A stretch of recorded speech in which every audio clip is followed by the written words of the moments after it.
deixa eu dizer uma coisa para você. Como eu já disse anteriormente, a gente tem. As pessoas hoje, a gente vive numa situação em que as pessoas têm medo de dizer, né, o que elas defendem, as pessoas têm medo de dizer o que elas pensam. Essa censura que a gente está vivendo, ela é calculada, muito bem calculada, através das mídias, das redes sociais, porque elas vêm desqualificando as verdades e repetindo incessantemente as mentiras e as narrativas que somente beneficiam as pessoas que as criam. Em momento algum, nenhuma dessas mentiras, nenhuma dessas narrativas possui qualquer ponto positivo a ser debatido ou discutido ou levado em consideração ou com qualquer relevância. Você usa o adjetivo que você quiser. O problema disso tudo é que como é que eu posso falar? A recuperação da nossa sociedade, do nosso país, com relação a tudo que está sendo feito, ele vai exigir décadas. Décadas. Porque as pessoas começaram a tomar consciência que não existem representantes do povo. A gente já falava isso há 3 anos atrás, quando a gente falava sobre o sistema de escolha do processo de candidatura. Quando você elucidou, o Johnny foi candidato. Ele conhece o processo até ser candidato, até ganhar uma legenda. E por que ele ganhou uma legenda? Ele testemunhou várias vezes isso. Então, o que acontece? É muito fácil a gente jogar com o ambiente onde você vê uma simplificação com 3 jogadores: esquerda, direita e centro. É muito simples. Você simplificou todo o mau caratismo, toda a desonestidade, toda a incapacidade, você generalizou em esquerda, direita e centro.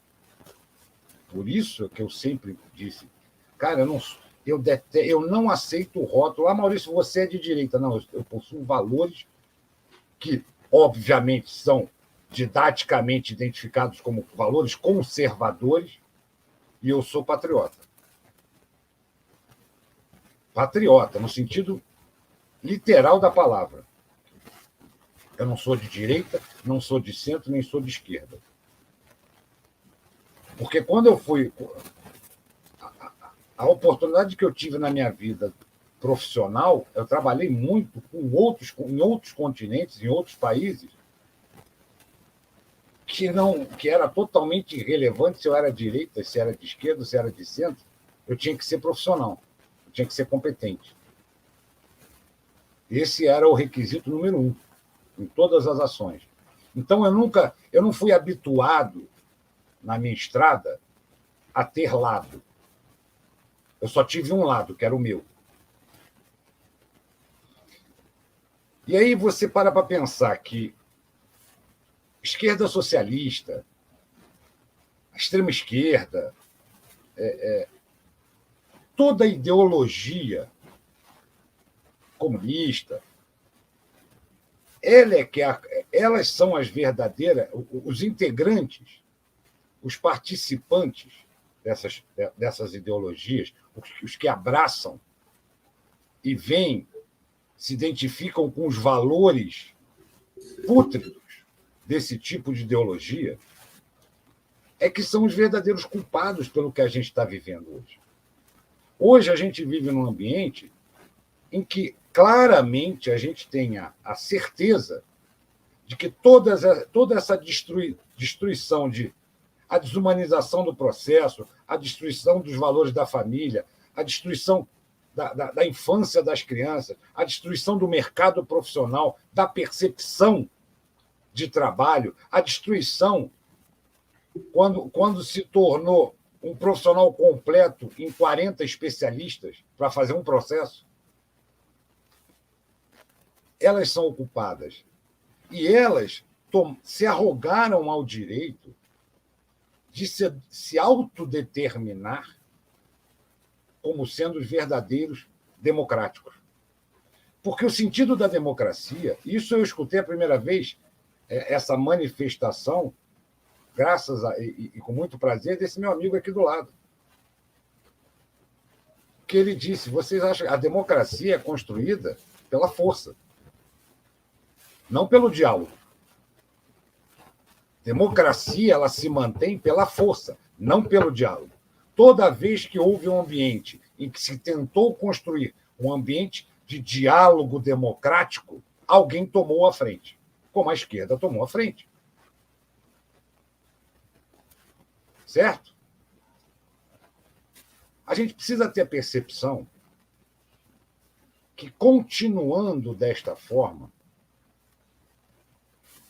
nós, o povo brasileiro, a gente vai ser esmagado. Desculpe as palavras, mas na minha percepção, a gente vai ser esmagado e aleijado através da censura e da imposição dos impostos.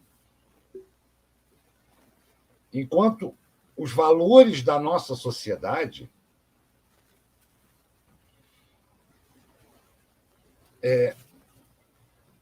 aguarda, a gente tem a expectativa, cria-se a expectativa de que alguma das nossas instituições tenha uma reação e impeça que nós, como sociedade, sejamos subjugados.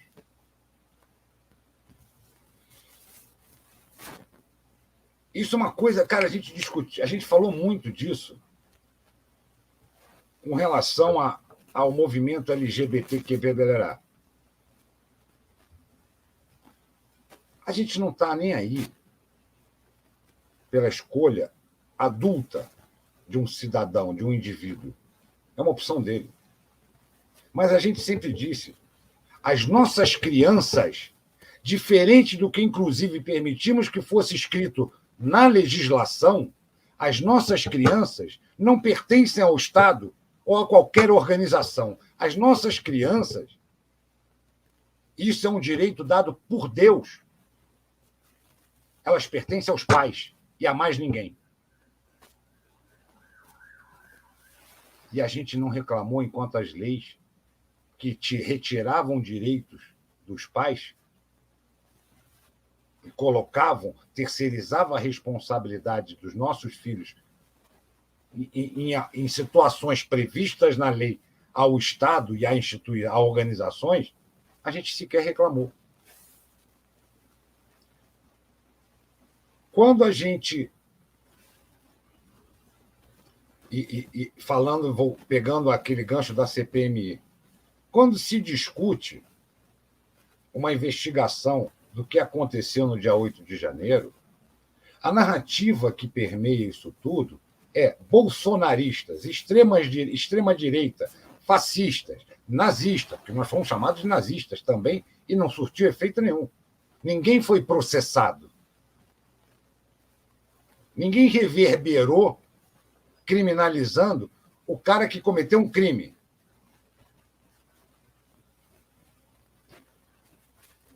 Mas desde criança, pelo menos as pessoas da minha geração e alguma, eu acho que acredita que até da geração do Johnny, né, que é o limite, vamos colocar dessa forma, nós fomos criados e ensinados a reconhecer, por mérito, as Forças Armadas, independentemente de quem fosse o presidente, de qual fosse o regime político no país, vigente no nosso país, a gente sempre foi criado e ensinado a reconhecer as Forças Armadas como uma força imparcial e idônea, patriota, cuja prerrogativa única era preservar a soberania nacional contra inimigos estrangeiros, externos ou internos. O último bastião de defesa. É o último. Não me importa se é o Bolsonaro, não me importa se é o ladrão, não me importa se é o Fernando Henrique, se é a ANTA, se é o ladrão, se é o imbecil da Elba. Não, eu tô pouco me lixando. Nós passamos por todos esses períodos e a única instituição que permaneceu inabalável, porque nós nunca sentimos necessidade de recorrer à mesma, eram as Forças Armadas. Eu acompanho muito podcast e canais de YouTube de ex-militares, de comandantes, de generais, etc, etc, etc. Nenhum deles, honestamente falando, como cidadão brasileiro, nenhum deles teve a coragem de vir a público, mesmo estando na reserva, e ter o brio e a honradez de dizer as Forças Armadas erraram quando não tomaram atitude até o presente momento. Porque, pela primeira vez, depois de 64, pela primeira vez, passado todos esses quase 40, 60, 59 anos, 59 anos depois, a população brasileira foi às ruas, às frentes dos quartéis, pedir socorro às Forças Armadas. Por quê? Não é porque nós queríamos manter o Bolsonaro, como segue a narrativa. Era porque nós estávamos vendo que o sistema, que a gente brinca aqui, adora brincar, o sistema que é foda, estava tomando as rédeas porque já tinha sido infiltrado o suficiente em todas as instituições que garantiriam a impunidade dessa corja de criminosos que se encontra hoje no poder, representando as instituições em Brasília. Eu não vou falar de Barroso, STF, TSE, Câmara, Senado, Presidência, ministérios, estados, municípios, secretarias, escolas. Quando a gente requereu ou buscou, como cidadão, o auxílio e o apoio das Forças Armadas, não era para dar golpe, é para poder tomar a prerrogativa que fomos ensinados e constitucionalmente está escrito, está sendo mudado e dado uma dúbia interpretação, óbvia que essa dúbia interpretação ela vem corroborar com a narrativa. Mas está escrito que as Forças Armadas são o único poder moderador para defender o nosso país, a nossa soberania, contra inimigos externos e internos. Eram as Forças Armadas que nós depositamos a nossa fé e a nossa esperança quando foram fazer auditoria nas urnas eletrônicas. E saíram de lá dizendo, não fiz. Não estou dizendo que foi faltar. Que, parafraseando você mesmo, não tiveram o brio e a honradez de fazer o sistema acontecer como deveria ter sido feito de fato. O STM, Superior Tribunal Militar, calou a porra da boca quando o Superior Tribunal Federal, Supremo Tribunal Federal, disse: vou prender um militar da ativa e vocês calem a porra da boca e fiquem quietos, que quem manda aqui sou eu. Todas as discussões, artigo 136, 142 e o cacete A4, todas as discussões só aconteceram porque as Forças Armadas, Marinha, Exército e Aeronáutica, permaneceram calados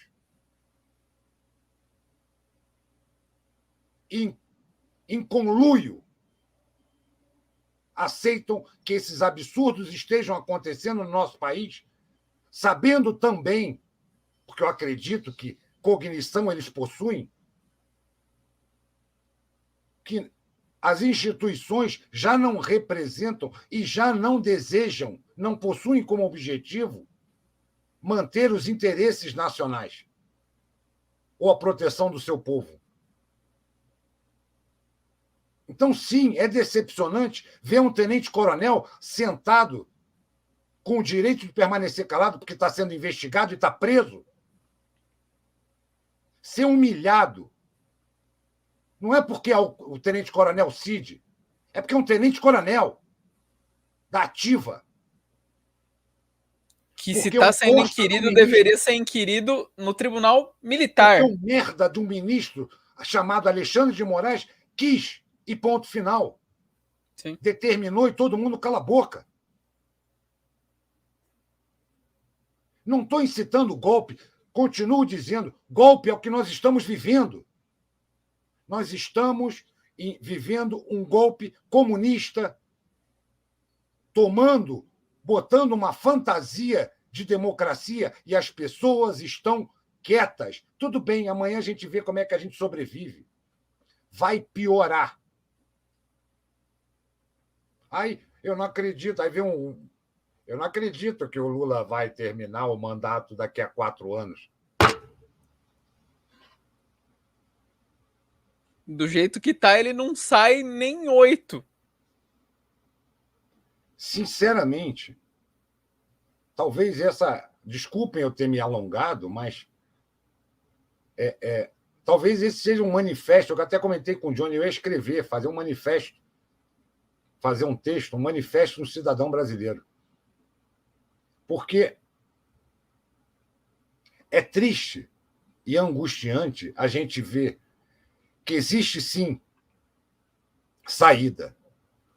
Existe, sim, solução para todos esses problemas, mas a solução não se dá com diálogo. As Forças Armadas, em qualquer país do mundo, são constituídas para serem o poder moderador de fato, excluindo-se a política, porque o debate democrático já não é mais eficaz. Já produz um resultado que aflige a soberania da população, que não vai de encontro aos interesses da sociedade. Que é óbvio que hoje faz barulho porque as mídias são pagas. Eu cansei de dizer, não há ninguém que abra negócio nenhum no mundo pensando em perder dinheiro. Ninguém. Não é porque a Jovem Pan... tem um programa da Jovem Pan que fala pra caceta. Ok, eu assisto, linha de frente. Pingo nos is, talvez, de vez em quando. Mas tem 40 só falando merda. Tem 40 fazendo piada, fazendo chacota e enganando as pessoas. A Globo nem se fala.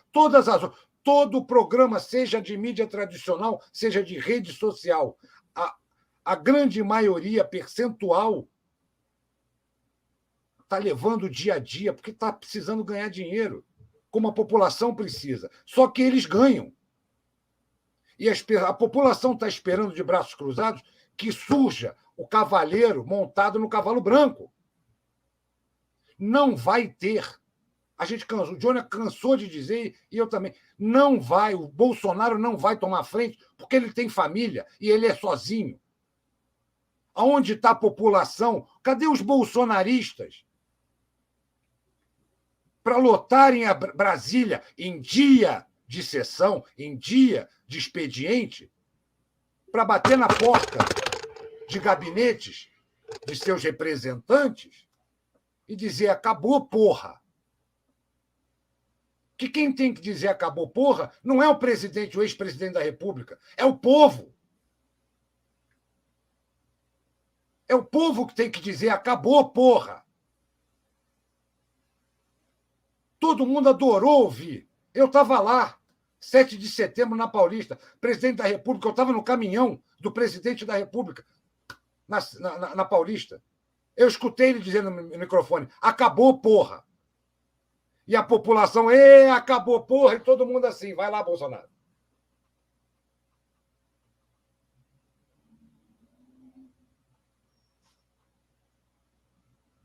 Acabou a STF, acabou a palhaçada, Barroso, Alexandre de Moraes, Rosa Weber, Carmen Lúcia, Fux. Barroso, acabou, porra.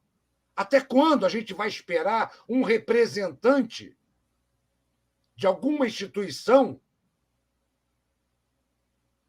que venha combater sozinho contra uma quadrilha? Nós estamos falando de quadrilha. Quem assistiu ao depoimento do Aldo Rebelo na CPI das ONGs, que está acontecendo e não é divulgada, foi o que ele disse: a Amazônia tem 3 estados. Tem o narco-estado, tem o Estado brasileiro e tem o Estado internacional.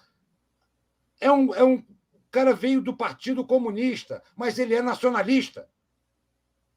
Independentemente de possuir valores comunistas, ele, acima de tudo, ele é nacionalista. E ele expôs isso para os próprios parceiros. Mas é um. Nós somos 213 milhões de brasileiros. Tira 20%, 30%. Ainda sobram 150, 160 milhões de brasileiros. Quando é que nós vamos nos levantar e dizer: acabou, porra? Quando é que a gente vai se levantar?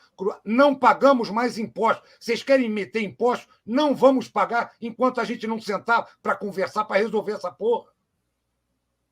Não vamos fechar o nosso negócio porque algum prefeitinho ou governadorzinho disse: fecha o negócio porque o negócio é ficar em casa. Olha o vírus. Você ficava em casa, seu idiota, mas você pediu o iFood e o entregador que se foda. O entregador era melhor do que você em quê? Ele pode morrer, desde que você não morra. Nosso país vai morrer. Se nós não reagirmos, o nosso país vai morrer. E para se recuperar, sequer a gente vai estar. Eu posso afirmar, sequer eu estarei vivo para ver esse país melhorando. E temos saída, temos solução. Mas é com o povo se manifestando e se recusando a obedecer pacificamente. Aí você está incitando o golpe, você está incitando guerra, seu fascistazinho. Não estou incitando porra nenhuma. Você que está querendo relevar a sua narrativa e dizer que não está acontecendo o que a gente está vendo. Até quando? Até quando?